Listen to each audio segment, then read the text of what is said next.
Hello world. November 11 கனடாவில் remembrance டே. அது என்னன்னா, இந்த உலக போரில் வேர்ல்டு வாரில் நிறைய ட்ரூப்ஸ் ஃபோர்ஸஸ், அதே மாதிரி ஒரு ஒரு இன்னசென்ட் பப்ளிக், அவங்க எல்லாமே நிறைய பேர் உயிரிழந்திருக்காங்கல்ல. அப்போ அவங்களெல்லாம் ஒரு ஆனர் பண்ணுற மாதிரி, அவங்கள நினைக்கிற மாதிரி கனேடியன் கவர்மெண்ட் என்ன பண்ணுறாங்கன்னா, இந்த நவம்பர் 11 வந்து ஒரு மரியாதை செலுத்துகிறனால அதை வச்சுருக்காங்க. அது எல்லாருமே அந்த 11/11க்கு அந்த டைமுக்கு ஒரு மரியாதை செலுத்த வேணும், கூப்பிட வேணும், அவங்கள நினச்சி பார்க்க வேணும். அதுக்காக இதை சொல்லும்போது எனக்கு ஒரு ஞாபகம் வருது. என்னடான்னா 2015 என்னோட பிள்ளைங்க படித்த ஸ்கூல் ஒன்டாரியோவில் ஏஜாக்ஸ் அப்படிங்கிற ஒரு இடத்துல விமிரேஜ் அப்படின்னு ஒரு ஸ்கூல் இருக்குது.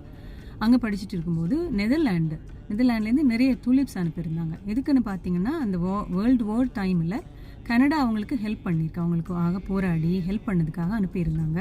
அப்போது அந்த ஸ்கூலில் இருந்து குட்டி குட்டி பிள்ளைங்களை நிறைய பேரை சூஸ் பண்ணி இந்த வந்த வெட்டரன்ஸோட பிளான் பண்ணுறதுக்காக இந்த டூலிப்ஸை, அதில் வந்து என்னோட மகள் மாதர்ஷாம் அதில் செலக்ட் ஆகிருந்தா. அப்போ அந்த வந்த ஒரு சீஃப் கெஸ்ட்டாக வந்திருந்த அந்த வெட்டரன்ஸோட அவ்வளோ ஒரு மரியாதைக்குரிய ஆளுங்க, அவங்க எல்லாருமே வயசில் பெரியவங்க, அவங்களோட எல்லாம் சேர்ந்து இந்த பிள்ளைங்க எல்லாருமே என்னோட மகளும் அந்த டூலிப்ஸ் எல்லாமே பிளான் பண்ணாங்க. அது வந்து ஒரு பெரிய ஒரு இவெண்ட்டாக நடந்துச்சு. அது வந்து நிறைய நியூஸில் எல்லாமே போட்டு காட்டினாங்க. ஒரு பெரிய ஒரு நியூஸ் அது. அப்போது இப்படி ஒரு விஷயம் நடந்து உண்மையிலே ஒரு ப்ரௌட் மூமெண்ட் தானே. எனக்கு அம்மாவாக எனக்கு ஒரு ப்ரௌட் மூமெண்ட்டாக இருந்துச்சு. இதை சொல்ல வேணும் மாதிரி இருந்துச்சு, அதான் சொன்னேன். இன்னொரு விஷயத்தோட நாளைக்கு நான் வரேன். நீங்களும் வந்துடுங்க. சப்ஸ்கிரைப் பண்ணிவிட்டு பாய்.